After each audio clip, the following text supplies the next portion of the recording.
आवाज कट रही है जी आपकी। किसी खंबे के पास जाएं आप। हेलो जी भाईजान, जरा लेफ्ट राइट हो जाए थोड़े से, जी आगे पीछे। जी हेलो नहीं नहीं नहीं नहीं, और थोड़े से, तो क्या खबर है?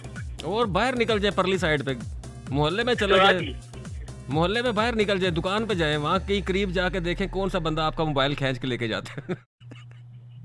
अच्छा, पाकिस्तान में आजकल ये भी बहुत बड़ा मसला है मोबाइल कान के साथ। हम भी अब सोचते हैं, देखिए कराची में ये काम हुआ करता था। जी भाईजान। जी रेडियो। नहीं जी, रेडियो पाकिस्तान नहीं। आपने रात को कहाँ कॉल कर ली है? जी पश्तो। सो जाए भाईजान, किस गलत काम में पड़ गए हैं आप। अस्सलाम वालेकुम जी। वालेकुम अस्सलाम। जी नाम बताइएगा। हैदराबाद कर रही हूँ, रावलपिंडी से। रावलपिंडी से बात कर रही हैं, कैसी हैं आप? मैं बिल्कुल ठीक हूँ। अच्छा, तो क्या करती हैं आप? मैं पढ़ती हूँ। कौन सी क्लास में पढ़ती हैं आप? मैं 10th में। अच्छा, 10th में पढ़ती हैं। माशाल्लाह, आप तो काफी बड़ी हो गई हैं फिर तो। मैं आपका प्रोग्राम पहली दफा सुन रही हूँ। अच्छा, पहली दफा सुन रही हैं? इससे पहले कान खराब थे, मोबाइल नहीं था, अंगूठा नहीं था, क्या मसला था? नहीं, मैं रेडियो बहुत कम सुनती थी, लेकिन हाय, मेरी कजन आपको सुनती थी। हम तो आपको, इसलिए- इसका मतलब है हम मिले ही देर से आपको, है? जी। हाँ, अच्छा, तो आपके अंदर भी कोई मैं फंसी हुई है? देखिए, ये तो हर इंसान में होती है। कोई जितना मर्जी से निकलना चाहे नहीं निकल पाता। अच्छा, जब तक उसे ठोकर न लगे। इसका मतलब ये है कि सबको ये पता होता है कि ये जो मैं है ये हमें मरवाएगी एक दिन। जी, लेकिन इंसान समझता देर से है। वैसे ये जब इंसान जवानी चढ़ता है ना, तो उसे लगता है दीवार को मैं टक्कर मारूंगा, दीवार गिर जाएगी, लेकिन अगर टक्कर मारे तो माथा ही फूटता है बंदे का हमेशा। ऐसे ही है। जी जी। ठीक है, तो भाई ऐसा जरूर होता है हर इंसान को, जब तक समझ नहीं आती, मतलब उसे नहीं पता चलता कि वो गलत कर रहा है या सही कर रहा है, जब तक वो गिरता नहीं है, वो सीखता नहीं है। तो मैं हर इंसान होती है, चाहे वो इंसान जितना भी छूटना चाहिए या बचना चाहिए, लेकिन वो जब तक उससे सबक हासिल नहीं करता तब तक उससे निकलती नहीं। एग्जैक्टली जी, लोगों के से खाकर बनता है। बिल्कुल ठीक कह रही हैं आप। वो हमेशा कहते हैं ना, डर के आगे जीत है। सो डर जो होता है, वो इंसान उस डर तक पहुंचने के लिए बहुत सारी मंजिलें तय करनी पड़ती हैं, और उनमें से एक मैं भी है। मैंने कहा ना कि हम भी जब नई नई जवानी चढ़ रहे थे, तो जवानी साड़ी बासी हो गई है, लेकिन जब नई नई जवानी चढ़ रहे थे तो हमें भी लगता था कि जो हम चाहते हैं वही होगा, लेकिन वैसा हुआ नहीं। वैसा होता नहीं है। हमें खाम ख्याली है ना जी हमारी, यही तो सबसे बड़ी गलती है। मैं चाहता हूँ कि अगर किसी बच्चे को या किसी भी बंदे को मेरा ये प्रोग्राम सुन के अगर उसमें उसको ये बात समझ आ जाए, उसे एक्सपीरियंस ना करना पड़े, तो वो ज़िंदगी के 8-10 साल बचा सकता है, अपने करियर को आगे लेके जा सकता है। यानी कि आप जो है वो सिंगल से जमा में आ जाए ना, यानी कि आप मीम से हे में आ जाए, यानी कि हम ये चेंज हो जाता है लाइफ। एग्जैक्टली, जब आप टीम बना लेते हैं, जब आप जमा में चले जाते हैं, तो फिर अल्लाह भी आपका साथ देना शुरू कर देता है। बहुत सारे लोगों का रिस्क आपके साथ जुड़ जाता है। करते हैं तो तब आपको बहुत फायदा होता है, लेकिन जब अकेले करते हैं तो वो सिर्फ आप अपने लिए सोचते हैं, अपने बेनिफिट के लिए, अपने प्रॉफिट के लिए। लेकिन जब आप ये भी जाते हैं तो वो आपको बहुत सारे फायदे, बहुत सारे नुकसानात मिल देता है और फायदे ले देते हैं। बिल्कुल ठीक कह रही हैं आप। और आपसे बात आप मुझे लगी नहीं है कि 10th क्लास की बच्ची हैं आप। आपकी सोच अच्छी है। अपना बहुत सारा ख्याल रखें। रिजल्ट अच्छा आ जाए, वरना करूं प्राइवेट हो जाए। बेफिक्र हो जो, मसला डाल लिया मैंने, बस इसी काम के लिए पैदा हुआ जिंदगी में कि तुम पेपर दोगी और मैं दुआ करूंगा। ठीक है मानी भाई, आपकी कॉल बहुत मुश्किल से बच्चे मेहनत कर लिया, जब से आपका प्रोग्राम शुरू हुआ मैं तब से कर रही हूँ, लेकिन अभी जाकर बच्चे मेहनत कर लिया करो, साड़ियाँ दबावा तो ना रहे हो। 33 नंबर पूरे करने से आप हूँ। ठीक है, ख्याल रखो अपना। नेक्स्ट कॉलर की जानिब जाएंगे जी। 10th क्लास की बच्ची है, अच्छी सोच है। अस्सलाम वालेकुम जी।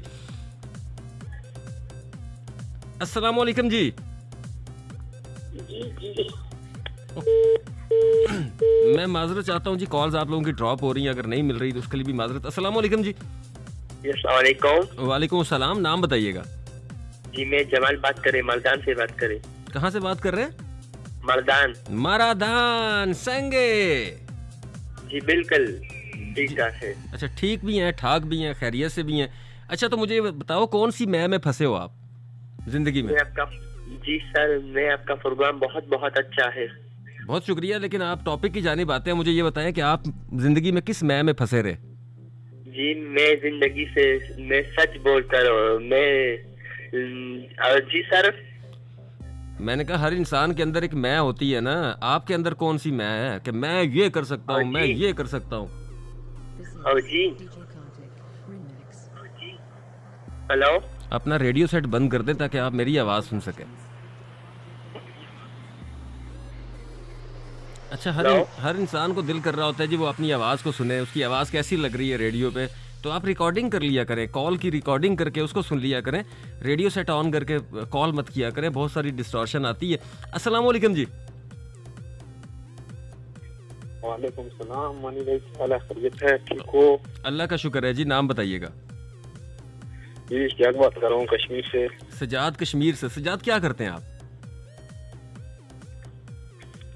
हेलो सजाद साहब, क्या करते हैं आप? जी भैया, मैं आर्मी में हूँ। अच्छा, आर्मी में आप। ठीक हो गया। तो मेरे टॉपिक के हवाले से क्या कहेंगे आप? टॉपिक के हवाले से बस ये पूछें कि बस मेरी मैं में ही फंस गई है। अभी तक फंसी हुई है? अभी तक फंसी हुई है। तो निकलने का कोई तरीका नहीं, पता भी है ये गलत है, फिर क्यों नहीं निकल रहे इससे? बस क्या बताएं। ये जो हमारा दिमाग है ना, ये बहुत बड़ी साइंस है, बहुत बड़ा कंप्यूटर है। इसको हम जैसी कमांड देते हैं ना, ये उस तरह की चीजें क्रिएट करना शुरू कर देता है। कमांड तो बहुत दिया मानी भाई, लेकिन जो ऐसे में फंस गया हूँ, मेरी मैं में बस मैं ही फंस गई है, समझो। हाय, वो ये तो नहीं कहा था मैं ते आर्मी ज्वाइन कर सा है? बस ये उम्मीद थी, बस ये आस थी, बस वो भी गई ना। एक आखिरी उम्मीद थी है। आखिरी उम्मीद थी, वही ले दूंगी है। ठीक हो गया। नहीं, मैं समझ गया। मैं अब आपके ना वो आखिरी हिस्से में भी पहुंच गया कि भाई को दर्द कहाँ पे है। डॉक्टर हकीम साहब को आपका मर्ज पता चल गया। जी जी। अच्छा, तो मुझे ये बताएं कैसे खत्म किया जा सकता है? कोई आइडिया है वैसे? मुझसे शेयर करें, कैसे अपने अंदर से मैं को खत्म किया जा सकता है? बस जब ये जान छूटेगी इससे, तो तभी मैं से निकल जाऊंगा। अच्छा, आपको लगता है कि जब आप इससे आगे निकलेंगे या फिर आप जब रिटायर्ड होंगे तो फिर कोई कुछ सोच सकते हैं, वरना आप मैं में ही है? जी जी मैं भाई। ठीक हो गया। तो पता है, मैं आपका प्रोग्राम सुनता हूँ, रोज सुनता हूँ, लेकिन जब भी आप प्रोग्राम करते हैं मैं सुनता हूँ, लेकिन कार नहीं लगती है।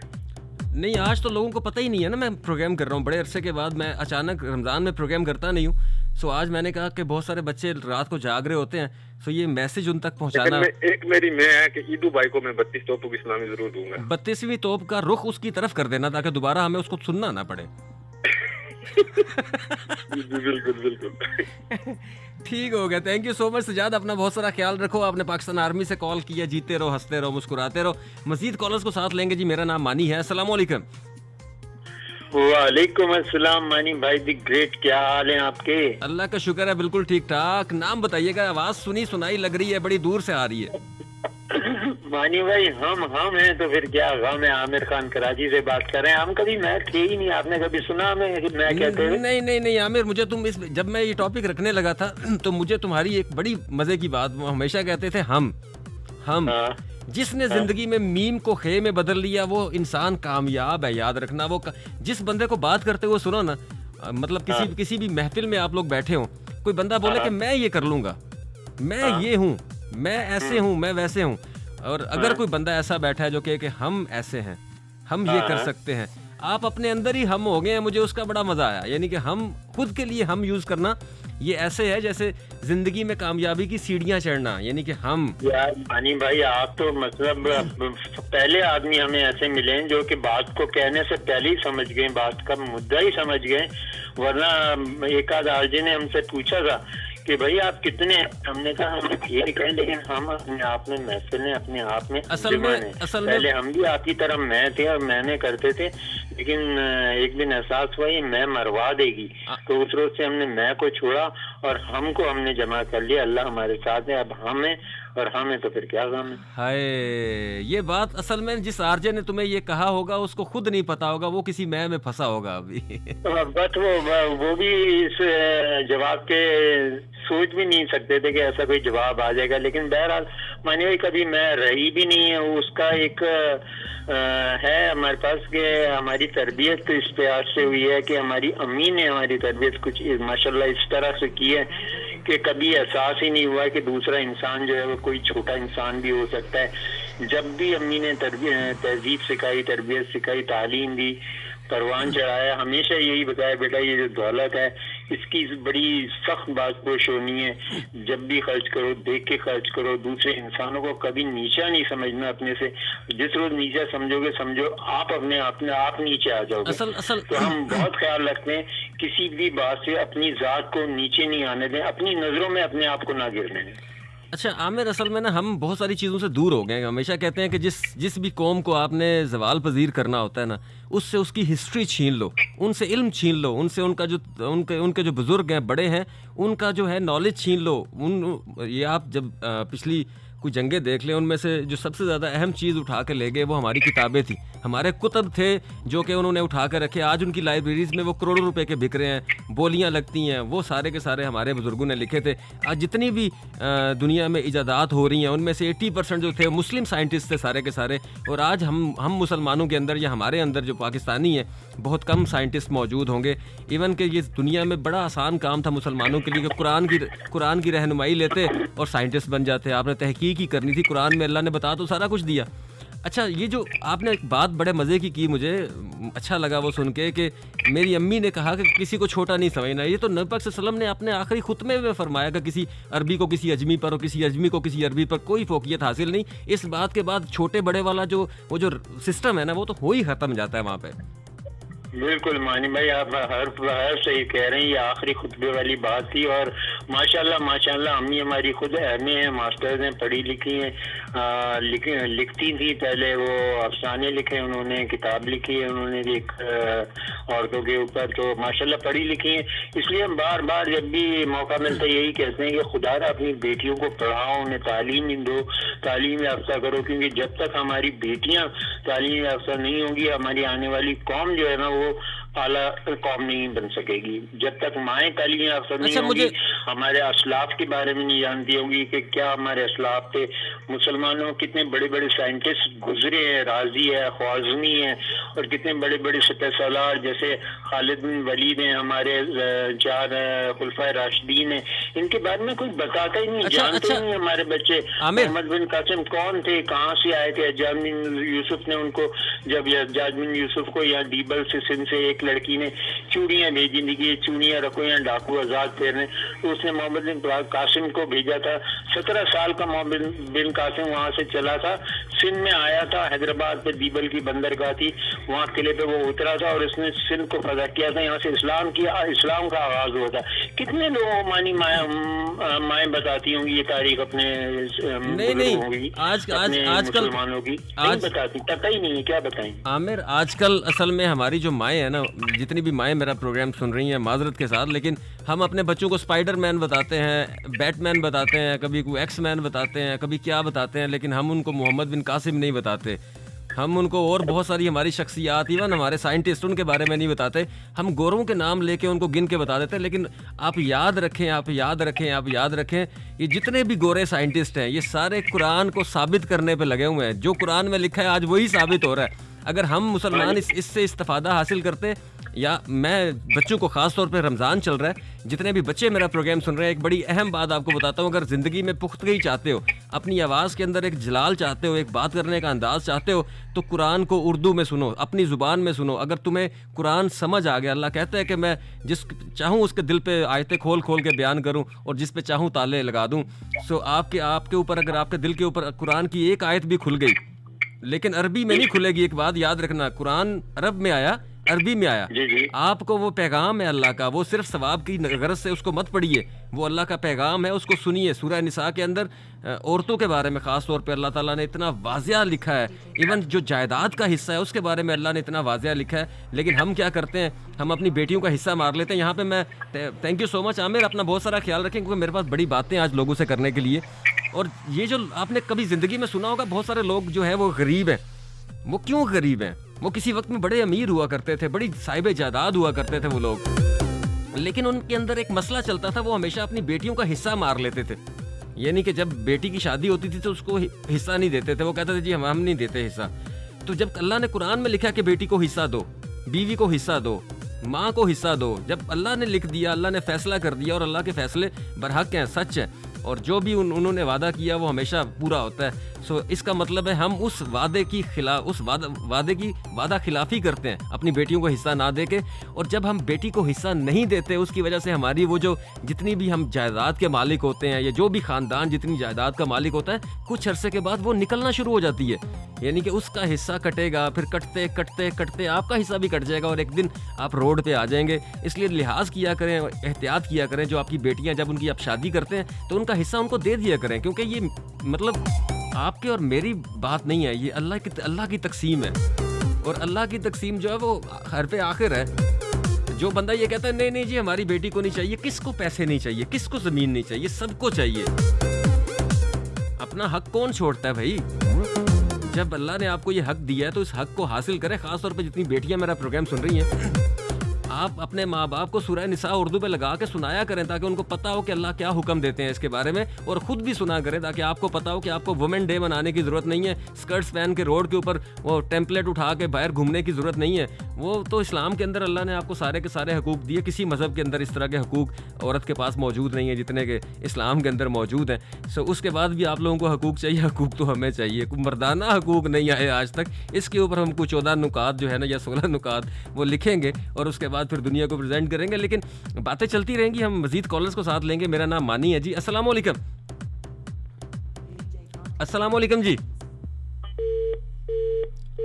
एक और माजरत जी, किसी की कॉल थी और कट गई। अस्सलाम वालेकुम जी। वालेकुम अस्सलाम। क्या हाल है मानी? आप यहाँ कहाँ? ये स्टूडियो है जी, मैं बड़े अरसे से यहीं आता हूँ। नहीं, आप कर नहीं रहे थे ना रमजानी प्रोग्राम में? नहीं, आज मेरा आज इस्लामाबाद में घूमते घूमते मेरा दिल किया। बहुत सारे लोग मुझे याद कर रहे थे। गजनफर ने मुझे कोई 2 दिन पहले एक जगह मैं बैठा हुआ था, वहाँ मेरी अचानक गजनफर से मुलाकात हो गई।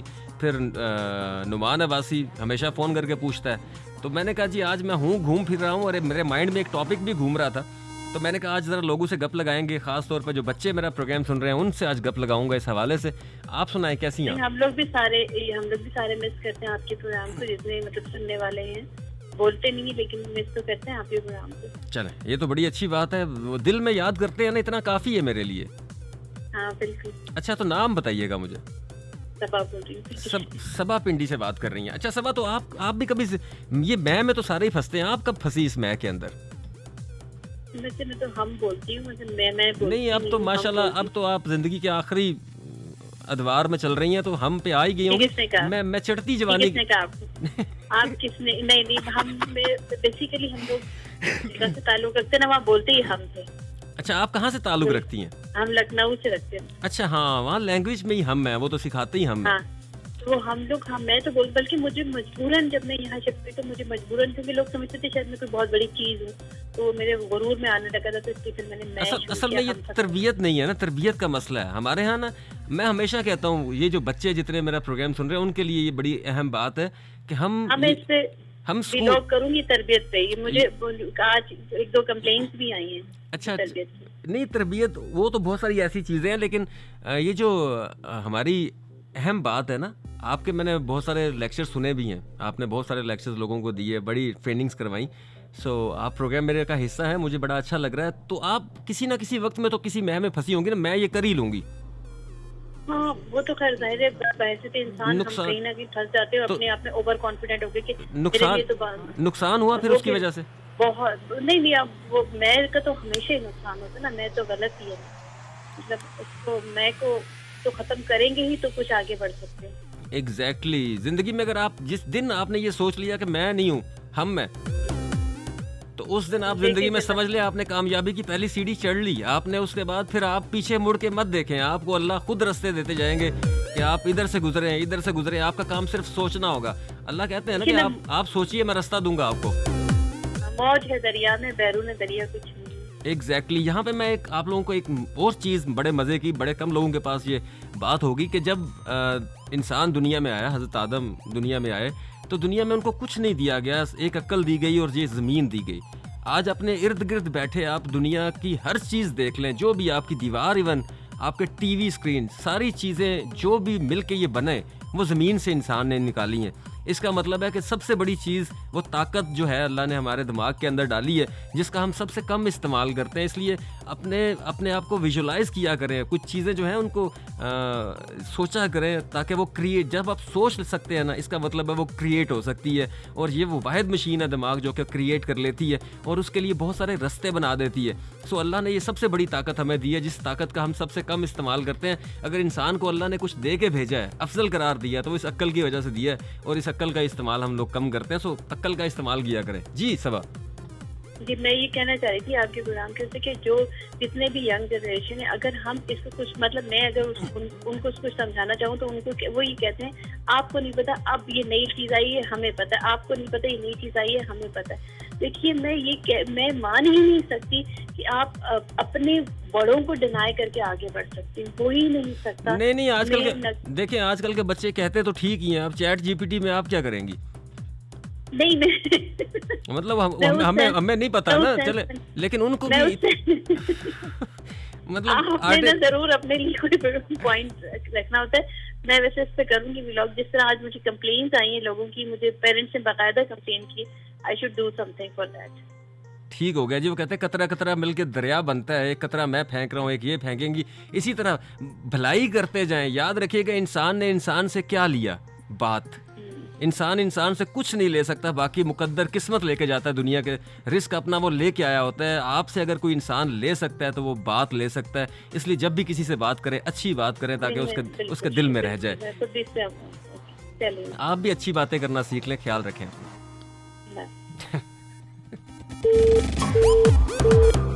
मजीद कॉलर्स को शामिल करेंगे प्रोग्राम में, और डिस्टॉर्शन बहुत ज्यादा है। जी अस्सलाम वालेकुम जी। जी वालेकुम अस्सलाम। अल्लाह का शुक्र है जी। नाम बताइएगा। सबसे पहले तो आपको वेलकम कहता हूँ और रमजान की मुबारकबाद भी आपको देता हूँ। मेरा नाम है मिर्जा ताहिर बिलाल अहमद गुजरान से ताल्लुक है मेरा। वालेकुम अस्सलाम, खैर मुबारक। कैसे हैं आप? ठीक हैं, खैरियत से? अल्हम्दुलिल्लाह आपकी दुआएं और रमजान करीम की बरकत है। बिल्कुल जी, रमजान तो मेहमान लगा इस दफा तो। 18 रोजे तो पता ही नहीं चला, इतनी ठंड थी, कंबल में घुस के मुझे बड़े अरसे।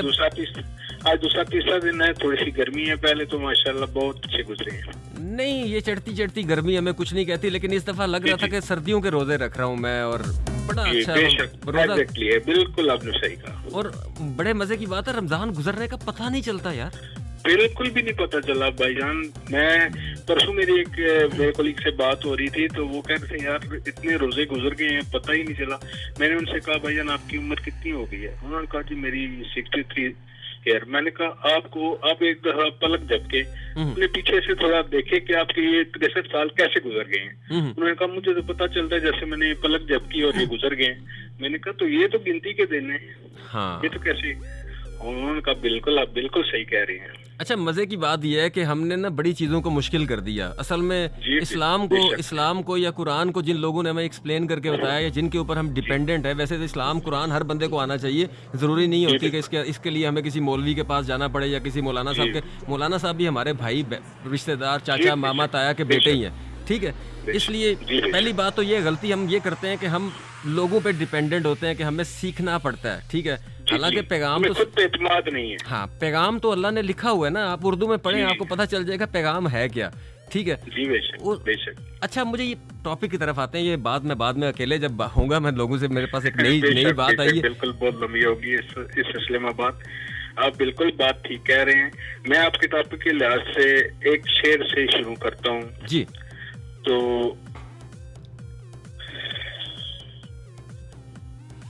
हेलो जी, शेर लिखने चले गए हैं। जी, मैंने वही बात, मैंने कहा डिस्टर्ब हो गया तो थोड़ी सी आवाज मेरे ख्याल में नहीं आ रही थी। कोई मसला नहीं, आप सुनाएं। जी। तो इस हम में यही फर्क है जी। तो मैं पहले थोड़ी सी आपको एक्सप्लेन कर दूं कि यही बात है कि असल में हम इतने गुम हो चुके हैं कि हम अपने दूसरे साथ वाले भाई, यानी कि अपने से ऊपर वालों को देखते हैं, अपने से नीचे वालों को नहीं देखते, शुक्र नहीं अदा करते, ना शुक्रे रहते हैं हमेशा। बेशक एग्जैक्टली, बिल्कुल आपने ठीक कहा। यानी कि ऊपर वालों को देखेंगे तो यकीनन हम ना शुक्रे होंगे, अल्लाह से गिला करेंगे, शिकवा करेंगे। लेकिन जब रोड पे खड़े किसी को देखेंगे या रोटी खाने के लिए जिसको पैसे चाहिए होंगे और हम रोटी खा रहे होंगे, तो हमें शुक्र अदा करना चाहिए कि अल्लाह ने हमें लाखों करोड़ों लोगों से बेहतर रखा हुआ है। अल्हम्दुलिल्लाह, बेशक। और जिस दिन हम देखें, अभी मैं पैदल चलता हूँ रोड पे, तो मुझे अपने सुबह मोटरसाइकिल बाइक वाले से या एक अच्छी गाड़ी वाला है उसकी तरफ देखता हूँ, ये नहीं देखता हूँ यार कि ये जो बसेस चल रही हैं, चलो शुक्र अल्हम्दुलिल्लाह कि ये तो हमारी सहूलत के लिए है ना। देखें जी, पाकिस्तान के अंदर सबसे अमीर इंसान जो है मलिक रियाज है, जिसके पास बहुत पैसा है। आपने कभी मैं तो उनसे मिला हूँ। आपने कभी उनको रेगुलर देखा हो या घर में देखा हो? मेरी मुलाकातें, मैं बिल्कुल मिला हूँ उनसे, मेरी तो मुलाकातें हुई है, तो वो बहुत तफसील से एक इंटरव्यू भी सुना था मैंने। ये एक धोती पहनी होती है उन्होंने, जिस अंदाज में वो कंगले थे तब थे, उसी अंदाज में वो आज याद है। आपकी बात काट रहा हूँ माजरत के साथ कि उन्होंने कहा कि मुझे वो दिन नहीं भूल रहा कि जब मेरी बेटी बीमार थी और उसको मैं अस्पताल ले जाने के लिए मेरे पास एम्बुलेंस की सहूलत मौजूद नहीं थी, मेरे पास जेब में पैसे नहीं थे कि मैं उसके लिए एम्बुलेंस हायर कर सकूं।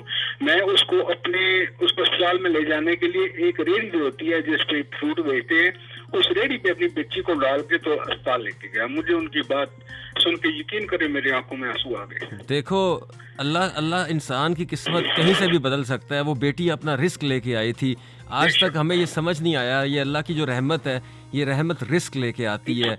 और मर्द जो है, असल में हम इन्हीं बातों को तो भूल चुके हैं ना। असल में ये नॉलेज है ना जी। अब हमारे यहाँ क्या किया जाता है, हमारे बच्चों को स्कूल में भेज दिया जाता है। अब स्कूल की मैं बेस आप लोगों को बता दूं, जितने भी सुनने वाले हैं, ये जो कंपनीज थी ना बड़ी बड़ी बाहर की, ये अपने वर्कर्स को तैयार करती थी, यानी कि मुलाजमीन को तैयार करती थी। एक इदारा बनाया उन्होंने, उसका नाम स्कूल रख दिया और उसके अंदर एक सिलेबस रख दिया ताकि वो बच्चे जो हैं उस शिकंजे के अंदर, यानी कि उससे आगे ना जा सकें, उसी शिकंजे के अंदर सारी जिंदगी ना रहे। आप किसी बहुत पढ़े लिखे बंदे को बिलियनियर या ट्रिलियनियर नहीं देखेंगे, आप मैट्रिक पढ़े हुए को, मलिक रियाज को देख लें, और इसी तरह के बहुत सारी मिसालें दुनिया के अंदर पड़ी हैं। आप बिल गेट को देख लें, एफए के बाद आर्मी में नहीं जा सका और उसके बाद वो 3 महीने कमरे में गुजारा और निकला तो माइक्रोसॉफ्ट लेके निकल आया, पूरी दुनिया में वो छा गया, दुनिया का अमीर आदमी बन गया। लेकिन MBA पढ़े प्रोफेसर डॉक्टर्स जो हैं, उनमें से कोई आपको अमीर नजर नहीं आएगा या बहुत बड़ा रिच आदमी नजर नहीं आएगा। उसकी रीजन ये होती है कि उसकी ग्रूमिंग स्कूल के अंदर की गई है। जिस दिन मनु भाई, मैं अपने शेर की तरफ जाता हूँ कि शेर थोड़ा सा है, पंजाबी में शेर है। फुल्लां दा तू अतर बना, अतरां दा फिर कट दरिया। फुल्लां दा तू अतर बना, अतरां दा फिर कट दरिया। दरिया दे विच तू रज के नहा, मछलियां वांगू तारियां ला। फिर भी तेरी बो नहीं मुकनी पहले अपनी मैम का। हाय, खूबसूरत खूबसूरत खूबसूरत, माशाल्लाह। इसमें देखिए पूरा लुबे लुबाव जो है वो एक मैम निकाल दिया है कि अपनी मैम निकाल दें, आपको सब कुछ जो है ना वो मिल जाएगा। अपना बहुत सारा ख्याल रखें, लंबी कॉल होगी है। Thank you sir, thank you, बहुत शुक्रिया, बहुत शुक्रिया। अच्छा जी, मैं बात कर रहा था स्कूल के हवाले से। स्कूल के अंदर बच्चों को पढ़ाया जाता है, सो एक शिकंजे के अंदर उनको कैद कर दिया जाता है।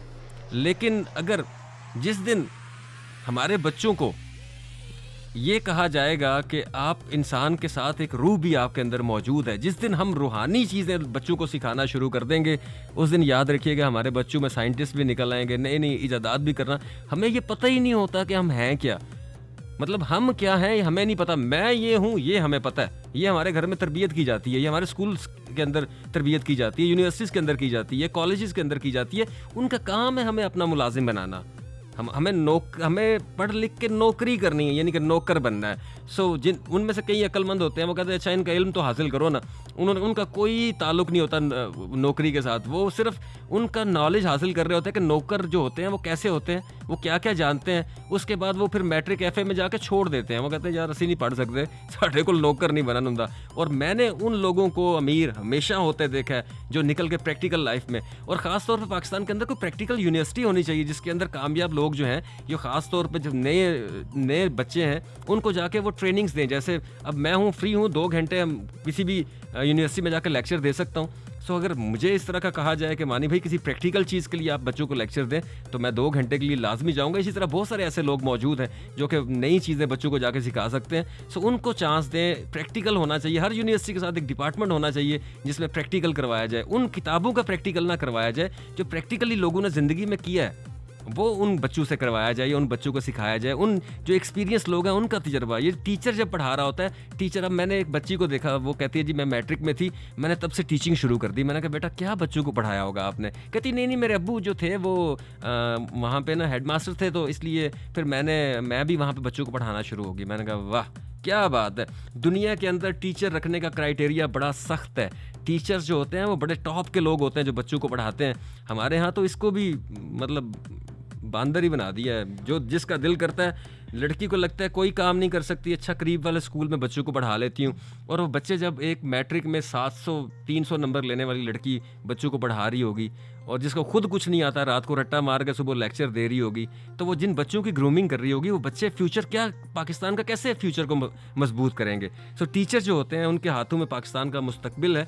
सो ख़ासतौर पर जितने स्कूल्स के लोग मेरा प्रोग्राम सुन रहे हैं, तो जब आप टीचर हायर करते हैं तो उसके लिए बड़ा सख्त क्राइटेरिया रखा करें, ताकि आपको पता हो कि ये बंदा इस काबिल है जो कि पाकिस्तान के बच्चों की रहनुमाई कर सकता है। ये पाकिस्तान का फ्यूचर, अगर कोई एक बच्चा भी एक बच्चे के ऊपर भी ये बंदा मेहनत कर दे तो पाकिस्तान में एक अच्छा जो है वो टैलेंट सामने आ सकता है।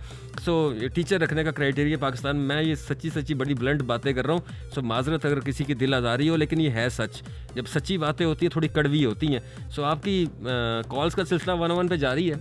मेरा नाम मानी है, भूल जाइए। शुक्र अल्हम्दुलिल्लाह। अस्सलाम वालेकुम मानी, कैसे हो? मैं ठीक ठाक जी, अल्लाह का शुक्र। नाम बताइएगा। अदनान बात करो मंडी भावदिन से। अदनान कैसे हैं आप? ठीक हैं अल्हम्दुलिल्लाह रब्बिल आलमीन, बिल्कुल ठीक है। मानी मैंने नींद नहीं आ रही थी मुझे, हाय चांस रेडियो चेक किया, वाह मेरे रब ने क्या क्या क्या शो डिजाइन करके भेजा है मानी की जरूरत में, बल्ला खुदा गवाह है। जज़ाक अल्लाह। तो आप भी कभी मैं में फंसे हैं फिर? मैं में फंसा था। अच्छा, डायरेक्ट रास्ता किया रब से, हाँ, रब ने पूरी मदद की। हाय, रास्ता भी बता दिया आपने सुनने वालों को कि इस मैं से निकलने का रास्ता रब है। खुदा गवाह है। मैं आज से 10-12 साल पीछे की बात बताता हूँ मानी। जी जो भी प्रॉब्लम हो ना, हमारे पास बड़ा सीधा सा, पहले हमने बड़ी खूबसूरत बात की, कुरान मजीद को तर्जुमे के साथ पढ़े, सब कुछ है। रब से डायरेक्ट कोई किसी से की जरूरत नहीं है, मोबाइल की, बैलेंस की, किसी कम्युनिकेशन की। 2 नफल पढ़ लो, वुज़ू कर लो, उसके बाद में झुक के दुआ मांगो, देख लेगा फिर जिंदगी के रंग। और खूबसूरत बातें आप करो। एक बात हमने बड़ी कमाल की है, कोई भी बंदा आता है ना, अपना रिस्क साथ लेके आता है। ऐसे ही किसी से बोलो, खूबसूरत तरीके से बोलो, आपका इखलाक अगले पे अच्छा तासुर डालेगा। जबरदस्त बात है, खूबसूरत बात है। रोटी पानी आपका अपना रब ने लिख दिया है, वही मिलना है जो आपने अच्छा लिख दिया। एक और बड़े मजे की बात आप लोगों से शेयर करता हूँ। मेरी अम्मी, मतलब जो पुराने बुजुर्ग हैं हमारे, यकीनन इतने पढ़े लिखे नहीं होते थे, लेकिन जो अम्मी मेरी थी वो एक खास काम किया करती थी। जब भी कोई मसला होता था ना, कोई प्रॉब्लम होती थी, तो हम इस्लामाबाद में थे, पढ़ रहे थे, छोटे थे, बहन भाई थे सारे। सो हमने मतलब हम जब भी तो कुरान ऐसे खोलती थी, कोई भी मसला होता था ना तो वो कुरान खोलती थी, कुरान उनको आता था तो कुरान वो खोलती थी, और कोई भी पेज खुलता था तो उसके ऊपर मतलब जो भी उन्होंने उर्दू में कुरान रखा हुआ था, और वो कहती थी कि मेरा कोई मसला है बेटा, वो आयतल कुर्सी पढ़ती थी या कुछ पढ़ के उस कुरान को सेंटर से ऐसे खोलती थी, वो कहती थी ये पढ़ के मुझे सुनाओ ये क्या लिखा हुआ है। तो वो जो मैं पढ़ता था उनके, वो कहती थी मेरा मसला हल हो गया बस। यानी कि उनका इतना यकीन था कि मैं कुरान कहीं से भी खोलूंगी तो मुझे मेरे मसले का हल मिल जाएगा। इससे बड़ी और क्या बात बताऊं, जिंदगी में कोई भी मसला हो। खूबसूरत बात मानी, आप इस माइक्रोफोन के मतलब से बात कर रहे हैं ना, खुदा गवाह है, आप अपने खूबसूरत दिन की तबलीग कर रहे हैं। हम रेडियो पे काम करने वाले बड़ा कुछ करते हैं, लेकिन ये जो चीज हो रही है ना, ये जबरदस्त है, इसका कोई नियम बदल नहीं। वो किसने क्या खूबसूरत कहा था, हमें अच्छी माइंड हो, हम अच्छी जनरेशन देंगे। बिल्कुल ऐसा ही है जी। माओं का बहुत बड़ा किरदार होता है जिंदगी में। वो भी देखे ना, माँ शेख अब्दुल कादिर जिलानी रहमतुल्लाह अलैह की माँ, बेटा 18-17 सितारे गोद में हासिल करके आ गया, पढ़ के आ गया। और हमारी माँ वही की बातें करती है। मेरी बात सुने, कहते हैं कि जो बीबी प्रेगनेंट हो, जो वो काम करेगी उसकी औलाद पर असर पड़ेगा, कुरान मजीद पढ़ेंगी। और यहाँ पे सामने टिकटॉक चल रही है, बच्चे क्या ग्रेड करेंगे। अच्छा खैर, ये टॉपिक, ये जो टिकटॉक है, ये देखे दुनिया के 2 से 3% लोग हैं सिर्फ। ऐसे ही आपकी बात बिल्कुल ठीक है। माँ के हाथ में अगर कुरान मजीद होगा, तर्जुमा होगा, सामने तिलावत चल रही है तो अच्छा इंप्रेशन जाएगा ना बात पे। अच्छा खैर, हम बच्चों को ये भी मना नहीं कर सकते कि आप ये एप्लीकेशंस यूज ना करें। बहुत सारे बच्चे अर्निंग के लिए इस एप्लीकेशन को यूज कर रहे हैं। देना पड़ता है उनको फ्री, लेकिन बात अपने बात पहले की है महमूद गजनवी की, मोहम्मद बिन कासिम की, उनको अपन असल तो मालूम है ना, हम कौन है, हम क्या है। हाँ, ये बात है कि हमें ये नहीं पता कि हम हैं क्या, हम मैं में फंसे हैं। हमसे एक बॉलर है ना, सॉरी एक बॉलर है ना, वो बॉल के लिए जब भागता है तो उसको पता है कि मेरा स्टार्ट मैंने यहाँ से लेना है। एग्जैक्टली। अगर वो क्लीन बोल्ड करे, छक्का लगे, चौका, उसकी किस्मत है, लक है भाई, वो अल्लाह की तरफ से है ना। आप कोई भी काम करें, वादा शरीफ से बात करके जाएं। मैं कहता हूँ, मेरा दावा है, मेरा मानना है, दुनिया के कोई मुश्किल कामयाब हासिल नहीं कर सकते। दुनिया की कोई चीज मुझे आप ले नहीं सकते। आप बस रब से बात करें, छीन लगते दुनिया से आपको वो लेके देगा, आप छीन सकते, सब कुछ ले सकते हैं। थैंक यू सो मच, बहुत अच्छा लगा आपसे बात करके। अपना बहुत सारा मुझे मानी, मुझे भी बहुत अच्छा लगा, सच में खुदा गवाह ने बहुत अच्छा मैंने आपको नॉलेज दिया है। और सलामत रहे आपकी अम्मी अगर जा चुके जन्नत वाला मकाम सी फरमाए अल्लाह ताला। ऐसे बच्चों की, सब बच्चों की मानी जैसी माए हो, जीते रहो मानी। अल्लाह हाफिज। Thank you.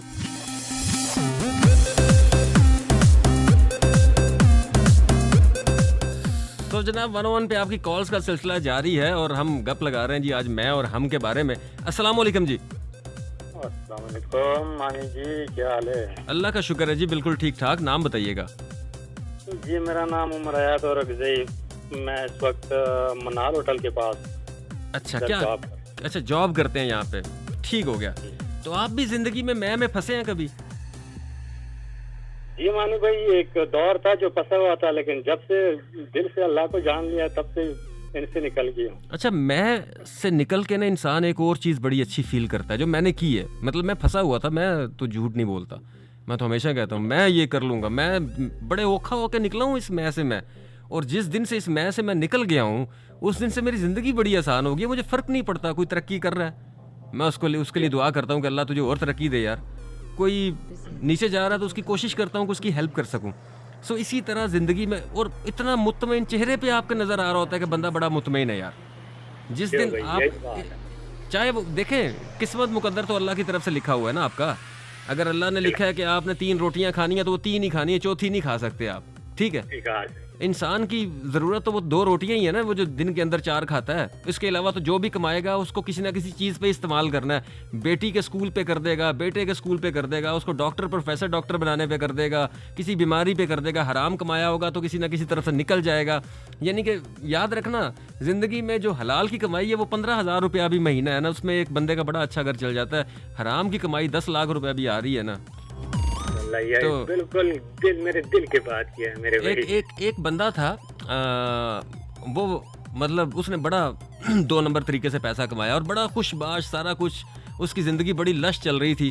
तो मैं कई दफ़ा सोचता था, मैंने कहा यार देखो ये सारे काम करता है और लेकिन अल्लाह ने रस्सी ढीली की हुई थी, ऐसे ही है।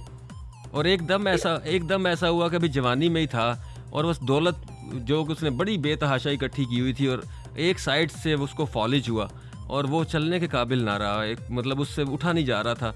तो मैं उसकी इयादत करने गया, हम लोग बैठे हुए, क्योंकि वो जब उस सारे सिनेरियो से गुजर रहा था, हिज फ्रेंड ऑफ माइन, तो बचपन का दोस्त था। तो मैंने उससे डिस्कस किया, मैंने कहा तुझे आज भी ना अल्लाह का खौफ नहीं है? मतलब वो हंस रहा था ना, वो बहुत सारी ऐसी बातें करके। मैंने कहा तुम्हें ना अल्लाह से माफ़ी मांगनी चाहिए। मैंने कहा ठीक हो जाओगे, निकल जाओगे इस सारी चीज़ से। तकरीबन वो बंदा 9 महीने तक बीमार रहा और 9 महीने के बाद जब मेरी उससे मुलाकात हुई तो उसके चेहरे पे इतना नूर उस बंदे के, और वो ठीक हुआ, बेहतरी की तरफ आया। और उसके बाद उसने वो सारी चीज़ें, और अब आजकल वो एक NGO चला रहा है और बहुत सारे बच्चों की हेल्प कर रहा है। यानी कि देखे अल्लाह ने उसको एक घेरे के अंदर लाया, उसको सिखाया और उसको बिठा के एक चेयर के ऊपर, एक बेड के ऊपर बिठा के अल्लाह ने पता नहीं उसको क्या क्या सिखाया कि उसकी मैं वो जो थी ना मैं, वो निकल गई। और आज वो फिर से मुझे बड़ा अच्छा लगता है, वो मेरा दोस्त। अल्लाह उसे खुश रखे, अल्लाह उसे सेहत दे। और मानी जी कि इसमें एक और ये समझो कि एक और रास्ता भी है। जिस तरह हम कहते हैं ना कि मैं तो चलो बेशक तू है, लेकिन जिस तरह कहता हूँ यार मैं कर नहीं सकता, लेकिन क्या है कि खुद को समझना नहीं चाहिए कि मैं, जिस दिन तूने खुद को मैं समझ लिया ना कि तू ये सब इकरार कर रहा है कि मैं अल्लाह के साथ मुकाबला कर रहा हूँ, तो अच्छा, ये जो मैं और हम है ना, अल्लाह के साथ मुकाबला तो नहीं कर सकते ना? नहीं, ये जो मैं और हम है ना, इसमें फर्क आज मैंने अभी, क्योंकि टॉपिक खत्म होने वाला है मेरा। वो तो फर्क है, क्योंकि हम ऐसे आते हैं जिस तरह एक फैमिली, और मैं अकेला मैं हूँ, ये समझो। अच्छा, मुझे ये लगता है, जो मेरा थोड़ा कम सा नॉलेज है, मैं तो हमेशा कहता हूँ कम इल्म आदमी हूँ, तो मुझे हमेशा ये लगता है कि वो जो मैं से हम में जब इंसान चेंज होता है तो इंसान को अल्लाह की समझ आ जाती है। वो जो हम कहता है ना, उसे पता होता है कि मेरी शारक से करीब अल्लाह है, सो मैं से वो हम में बदल जाता है अपने आप को। और जिस दिन वो ये जान जाता है कि मेरे अल्लाह इतना मेरे करीब है, सो वो कहता है हम, यानी कि वो मीम को हे में बदल देता है, वो अपने अल्लाह को जान लेता है। और जिस दिन वो अल्लाह को जान लेता है, वो तरक्की की, उसको कोई दुनिया की ताकत नहीं रोक सकती है वो तरक्की आगे ना जाए। उसको अल्लाह ताला ऐसे रास्ते बना के देते हैं। वो कहते हैं ना, मैं गायब के खजानों से देता हूँ।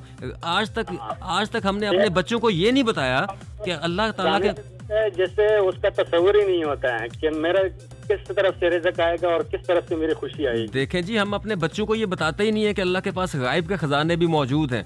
ये जितने भी अल्लाह के नाम है, आप किसी भी एक नाम को पढ़ना शुरू कर दें, आप 40 दिन तक उसको पढ़ते रहें, उठते बैठते, कोई भी अल्लाह का एक नाम ले लें आप, छोड़े इसमें आजम को, छोड़े बाकी चीज़ों को। अल्लाह का नाम जिस तरह हम लेते हैं, अल्लाह, यही पढ़ते रहो, ये अल्लाह ही पढ़ते रहो, इतनी मदद आएगी और तुम्हारी जुबान के अंदर इतनी तासीर आ जाएगी। तुम्हारी आवाज़, मेरी आवाज़ शुरू से अच्छी थी, मतलब ये नहीं है कि आज ही अच्छी थी, लेकिन आवाज़ अच्छी थी। आवाज़ में असर मेरा तब आया जब मैंने अल्लाह को जाना। माशाल्लाह मेरे भाई, थैंक यू सो मच। अपना बहुत सारा ख्याल रखें। मैं अपनी मिसाल इसलिए दे रहा हूँ कि मैं खुद में फंसा हुआ था, ये सारी गलतियाँ मैंने खुद की हैं। और ये टॉपिक मैंने पूछा ही नहीं है, रोजे कैसे गुजर रहा है? मैं तो पहली बार रेडियो ऑन किया है, ये काफी दिन क्या, बल्कि तकरीबन 20 साल हो गया, उसके बाद ये रेडियो ऑन कर रहा हूँ। अच्छा, 20 साल के बाद आपने रेडियो ऑन किया? हाँ जी, वो भी एक सादा सा सेट है, बस ये समझो कि ये सियारी तक बैठता हूँ ना, तो टाइम पास ही नहीं है, बस ये रेडियो ऑन कर दिया है मैंने। आप एक काम किया करें, आपको जिंदगी के वो कहते हैं ना, बहुत मजा आसी तुसानू पूछो के वो इबादत नहीं, इबादत तो सारे ही करते हैं जी, इबादत तो फर्ज है। अब नमाज पढ़ना हमारे लिए तो नहीं पढ़नी है, आपने अल्लाह के लिए पढ़नी है, ठीक है। मैं एक मज़े की चीज़ आपको बताता हूँ, ख़ास तौर पर जितने लड़के लड़कियाँ सब मेरा प्रोग्राम सुन रहे हैं, आप एक काम किया करें, यूट्यूब पे जाएं। आप वैसे भी तो वीडियोस देख रहे होते हैं। जब आप रोज़ा रखते हैं तो यकीनन सोने का टाइम, रोज़े से सोने के टाइम के बीच में आपने हैंड फ्री लगानी है, या अपने मोबाइल को अपने कान के करीब रख के ना, कोई भी एक सूरत उर्दू में लगा देनी जिसमें अरबी ना हो, सिर्फ उर्दू हो, आप उसको सुने। वो जो आधा घंटा होगा वो आपकी ज़िंदगी बदल देगा, वो आपको कामयाबी की तरफ लेके चला जाएगा।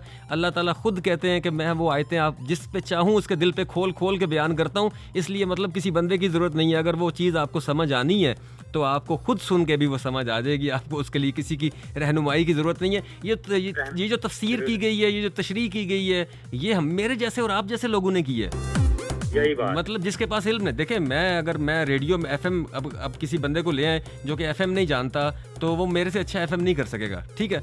अब मैं FM को समझता हूँ, एक मौलाना साहब हैं, वो कुरान को समझते हैं, उनसे तशरीह अच्छी हो जाएगी, तफसीर अच्छी हो जाएगी, लेकिन पैगाम वो चेंज नहीं कर सकते। पैगाम एक ही है। उर्दू में सुनिए, आप पे इतनी चीज़ें खुल जाएंगी, आप पे इतने राज खुलेंगे। वो गायब का ख़जाना मैं बता रहा हूँ ना, कि हम अपने बच्चों को बताते ही नहीं है, गायब के अल्लाह की कसम ख़जाने मौजूद हैं, और अल्लाह ताला हम उन ख़जानों तक जाने की कोशिश ही नहीं करते। हमें ये पता है कि हमें जो है वो लिया है ना, तो वो ख़जाने भी हमारे हाथ में है। ऐसा ही है। Thank you so much. वो ख़जाने हमें अपने बच्चों को बताने पड़ेंगे। वो ख़जाने यही हैं। ये जो मैंने एक जिक्र किया कि किसी भी एक नाम को पकड़ लो, उस ख़जाने तक पहुंच जाओगे। हर नाम के पीछे एक ख़जाना मौजूद है, ये याद रखना। ये वो कोडवर्ड बता के जा रहा हूँ आज, ये वो तरीका बता के जा रहा हूँ आज, कि आज से शुरू कर लो। 40 दिन गुजरेंगे नहीं, चीज़ें बदलना शुरू हो जाएंगी। जो सोचोगे वो होना शुरू हो जाएगा। रास्ते खुद बनना शुरू हो जाएंगे। कभी सुना है कि रोड खुद बन जाए? दुनिया तो खुद बनी है, इसका मतलब अल्लाह बना सकते हैं ना। तो जब अल्लाह चाहेंगे तो रोड भी बन जाएगी, उसमें क्या मसला। उन्होंने तो कहना जी ठीक है कुन हो जा। तो हो जा से मुराद ये है कि उस नाम के साथ, अल्लाह के किसी भी नाम के साथ बहुत सारी चीज़ें मौजूद हैं, बड़ी ताकत मौजूद है। उसको अवेल करें, अपनी अक्ल के साथ इस्तेमाल करें, विजुलाइज करें, ख्वाब देखें। जब आप सोचते हैं, आप विजुलाइज करते हैं, आंखें बंद करके आधा घंटा मेडिटेशन किया करें, अपने आप को समझा करें, बिल्कुल लंबी लंबी सांसें लेके ना ऐसे आंखें बंद करके बैठें। जब आप अपना दिमाग खाली करेंगे तो बहुत सारे पैगामात जो दिल है ना, आज आपको दिल के बारे में एक बात बताता हूँ। हम जब कोई खिलौना बनाते हैं तो उसके अंदर रिमोट कंट्रोल लगाते हैं ना, यार इसके अंदर ये हो ताकि मैं इसको कंट्रोल कर सकूं। तो अल्लाह ने जब ये क्रिएशन की ना, ये इंसान की क्रिएशन, जब अल्लाह ने कहा कि ये अशरफुल मखलूक़ात है, सारे इसको सजदा करें, इसका मतलब है अल्लाह ने हमारे अंदर एक चिप लगाई। वो चिप क्या थी? आपका बाजू कट जाए ना तो आप नहीं मरते, आपकी टांग कट जाए आप नहीं मरते, आपका दिल बंद हो जाए आप मर जाते हैं। यानी कि अल्लाह से राब्ता जो है वो आपका दिल के रास्ते से है। ये वो डिवाइस है जिससे हम अपना पैगाम अल्लाह तक पहुंचा सकते हैं। या अल्लाह जो पैगाम देते हैं वो दिल के रास्ते, जो दिल की बातें होती हैं, इंसान उनमें हमेशा फंस जाता है। कई दफ़ा कहता है जी मैंने दिल की मर्ज़ी की तो ऐसा हो गया, लेकिन फिर आपकी ज़िंदगी उसके साथ गुजर भी जाती है जिससे आपने दिल की मर्ज़ी की होती है। सो ये अल्लाह के राज हैं और हम पे एक ही रास्ते से खुलते हैं, वो कुरान है। और पाकिस्तान के अंदर कुरान को सिर्फ एक ना सवाब की गर्ज से मैंने पढ़ते हुए लोगों को सुना है। हर बंदा जी ये पढ़ लें इसका सवाब मिलेगा, ये पढ़ लें इसका सवाब मिलेगा, इसको इतनी दफ़ा ऐसे ऐसे करके पढ़ लें, हे आगे कर लें, ये कर लें, सवाब मिलेगा। सवाब नहीं है, अल्लाह का पैगाम है। और इस पैगाम को पहुँचाने के लिए अल्लाह ने नबी पाक सल्लल्लाहु अलैहि वसल्लम को दुनिया में भेजा, सबसे बड़ी हस्ती को दुनिया में भेजा। और पैगाम उन्होंने कहा भी है कि दीन इस्लाम मुकम्मल कर दिया गया, कुरान के अंदर मौजूद है हर बंदे के लिए, चाहे वो दुनिया के किसी भी कोने में मौजूद है, ये इसके अंदर मौजूद है। और ऐसी बहुत सारी बातें मेरे अब क्योंकि मौलवी हजरात, बहुत सारे मौलाना हजरात मेरे बड़े अच्छे दोस्त हैं, जब मेरी उनकी महफिल में उनसे मैं बैठता हूँ तो वो मुझे कहते हैं यार ये बड़ा ब्लंट आदमी, बड़ी खुली खुली बातें कर देता है। तो हम वो असल में अपने 15-20 हज़ार या 50 हज़ार रुपये को बचाने के चक्कर में ना बहुत सारी चीज़ें ख़राब करते हैं। और कई तो ऐसे हैं जो कि कहते हैं जी हम पैसे नहीं लेते। हाँ, बहुत सारे ऐसे भी हैं जो कि बहुत अच्छे हैं, मैं सच्ची बात कह रहा हूँ, दिल से दुआ देता हूँ। मैं नमाज़ नहीं पढ़ता था, कम पढ़ता था, लेकिन मैंने एक मौलाना साहब है, मैं नाम यहाँ नहीं लेना चाहूँगा, आजकल बड़े कंट्रोवर्शियल हुए हैं तो मैंने जब उनका बयान सुना तो मैंने उसके बाद जनाब नमाज की तरफ आ गया। मैंने कहा ये तो बड़ा आसान है। असल में हुआ ये चलें आज शेयर कर देता हूँ, शायद बाद में दोबारा शेयर करने का मौका मिले या ना मिले। मैं रमज़ान में स्पेशल इसी काम के लिए आया कि हम जब नमाज़ पढ़ते हैं ना, फ़र्ज़ जो है वो बड़ी अच्छी चीज़ है कि फ़र्ज़ जो है, लेकिन हमें सुबह से शाम तक जो नमाज़ें हैं, 5 नमाज़ें थी, वो बड़ी लंबी लंबी नमाज़ें हैं। यानी कि इशा की अगर नमाज की बात कर ली जाए 17 रखते हैं उसके अंदर, ठीक है तो मोस्टली लोग जो है वो इसलिए नहीं पढ़ते यार कि इसके अंदर आधा घंटा लग जाएगा। तो ये जो सुनते हैं ये सुन्नत है, फ़र्ज़ नहीं है। उस मौलवी साहब ने, उस कारी साहब ने, मौलाना साहब ने इतने अच्छे से डिफ़ाइन किया उस बात को। उन्होंने कहा जैसे नफली रोज़े आप छोड़ सकते हैं, जैसे बाकी चीज़ें आप छोड़ सकते हैं, ठीक है, जो भी चीज़ें हैं, लेकिन सवाब देखें, आप नफल पढ़ते, फ़र्ज़ पढ़ते हैं, वो फ़र्ज़ है, वो सुबह आपने 2 पढ़ने ही पढ़ने हैं, ठीक है, दोपहर को 4 पढ़ने हैं, ज़ोहर पे, असर पे भी पढ़ने हैं आपने, मगरिब पे भी पढ़ने हैं आपने, इशा पे भी पढ़ने हैं आपने, ये फ़र्ज़ है आपके ऊपर। लेकिन सुन्नत आप पढ़ेंगे तो ज़्यादा सवाब मिलेगा, जैसे नफली रोज़े रखेंगे तो ज़्यादा सवाब मिलेगा। सो ये बात एकदम से मुझे क्लिक कर गई। और फिर वो जो इतनी देखें आदत पढ़ने की बात है ना, वो जो मैंने फ़र्ज़ पढ़ना शुरू कर दी है, मैं जैसी अजान होती थी फ़र्ज़ पढ़ना शुरू कर दी है मैंने, करते करते मुझे वो आदत पड़ती गई। अब मैं सुनते भी पढ़ता हूँ, ठीक है। इसलिए अपने बच्चों को फ़र्ज़ लाजमी पढ़ाइए, क्योंकि वो फ़र्ज़ है, ज़्यादा सवाब ना कमाए। और ये इसके ऊपर तो बड़ी एक मुस्तनद हदीस भी मौजूद है जिसमें ये कहा गया कि नबी सल्लल्लाहु अलैहि वसल्लम मौजूद थे और उनसे पूछा गया कि नमाज के बारे में, तो उन्होंने कहा ये फ़र्ज़, ये इतने फ़र्ज़ हैं। उन्होंने कहा जी सुन्नत तो तरीका है ना साथ, यानी कि सवाब की गर्ज से पढ़ा जाता है। सो फ़र्ज़ जो है वो कहता है जी मैं जो आप बता रहे हैं मैं इतना ही करूँगा। उन्होंने कहा बिल्कुल तुम इतना ही करना जो कहा गया, यानी कि सुबह की 2 पढ़ना, दोपहर की 4, असर की 4, 3, इसी तरह आगे जितने इशा तक की नमाज़ें आप वो फ़र्ज़ जो है वो अदा करना। और जब वो बंदा जा रहा था तो नबी पाक सल्लल्लाहु अलैहि वसल्लम ने फरमाया कि ये जन्नती है और ये मुकम्मल मुसलमान है, यानी कि अगर वो सुन्नत नहीं भी पढ़ेगा तो वो मुकम्मल मुसलमान है। सो इससे बड़ी बात क्या है, हम अपने बच्चों को लंबी नमाज़ों के चक्कर में ख़राब कर लेते हैं। बच्चे नमाज़ पढ़ने नहीं जाते। जब आप उन्हें बताएंगे बेटा 2 मिनट लगेंगे, 4 फ़र्ज़ पढ़ लो, ऐसे आपके बच्चे नमाज़ पढ़ने के लिए जाएंगे, ऐसे आपके बच्चे मतलब दौड़ेंगे। और इनको उर्दू में लाजमी पढ़ाइए। आप नस्ल बदल देंगे, आप पाकिस्तान बदल दें। बार बार मैं उर्दू की इसलिए बात कर रहा हूँ कि हमें बाकी ज़ुबानें नहीं आती, अरबी हमें आती नहीं है। हम सवाब हासिल करने के लिए तो चले दुरूद शरीफ, कुल शरीफ, आयतुल कुर्सी, ये वो सब कुछ पढ़ लेते हैं, इट्स ओके। लेकिन पैगाम क्या है उन सब के अंदर, अल्लाह फरमाते क्या है, ये भी बच्चों को समझाइए। एनीवेज जनाब, मैं आज का टॉपिक जो था मैं था, और मैं से हम। सो हम तब होते हैं जब हम अल्लाह को जान लेते हैं, और ये बड़ी ख़ास चीज़ है बड़े कम लोगों को। और जब आप क्राइसिस में होते हैं तो समझिए अल्लाह ताला आपकी वो बिल्डिंग बना रहे हैं। क्राइसिस में जाने वाला इंसान हमेशा सीख के बाहर निकलता है, और जब सीख के बाहर निकलता है तो फिर दुनिया उसको हराती नहीं है। जब आपको एक कमरे में बंद कर दिया जाए तो किसी इंसान की ताकत नहीं है कि वो आपको एक कमरे के अंदर लेके जाए।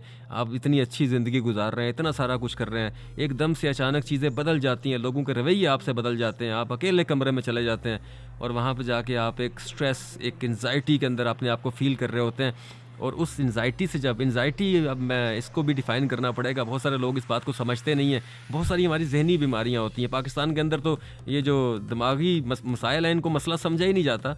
यकीनन पाकिस्तान के अंदर 80% लोग ऐसे हैं जो कि एंजाइटी का शिकार हैं, लेकिन हम इस बीमारी को बीमारी नहीं समझते। पूरी दुनिया के अंदर ये बहुत बड़ी बीमारी है।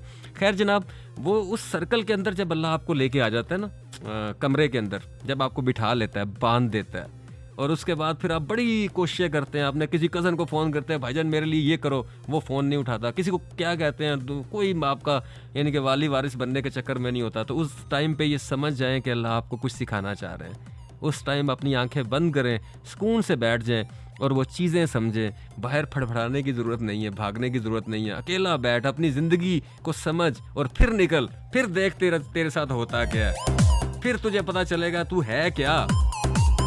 और आंखें बंद कर ले। मैं बच्चों से बात कर रहा हूँ, जितने ये बच्चे मेरा प्रोग्राम सुन रहे हैं, कि अपनी आंखें बंद करो और चलते जाओ, चलते जाओ, चलते जाओ। लेफ्ट राइट पे मत देखो कौन आगे जा रहा है, कौन पीछे जा रहा है। एक दिन आंखें खोलोगे तो सारी दुनिया तुम्हारे पीछे खड़ी होगी। उस दिन तुम्हें पता चलेगा कि तुमने ये आंखें बंद करके जो सफ़र तय किया वो तुम्हें लीडर बना के चला गया, वो तुम्हें एक इंसान बना के चला गया। हम इंसान ही आज तक नहीं बने। हमारे अंदर इंसानियत नाम की चीज़ बड़ी कम है। बहुत सारे लोग आज भी, ये नहीं कि साफ लिखा है जी कि रिश्वत देने वाला और रिश्वत लेने वाला दोनों दोस्त ही हैं। इतनी बड़ी बात, फिर भी हम रिश्वत देने के लिए चले जाते हैं कि यार नहीं हमारा काम नहीं होगा तो पैसे दे देते हैं। इसका मतलब है दोज़ख ले ली नहीं यार आपने। अल्लाह के वादे तो फिर सच्चे हैं, फिर लित्तर बढ़ने ही बढ़ने हैं।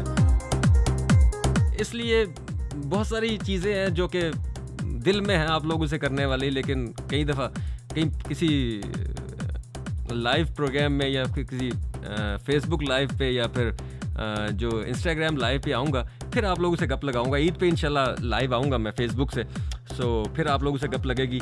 या फिर रमज़ान के आखिरी दिन में फेसबुक से लाइव आऊँगा, फिर आप लोगों से गप लगेगी। बहुत सारे सवालात अभी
चलें जी, अब मैं छोड़े जा रहा हूँ आपको इस खूबसूरत से ट्रैक के साथ, वन ऑफ माय फेवरेट। सुनिएगा, एंजॉय कीजिएगा।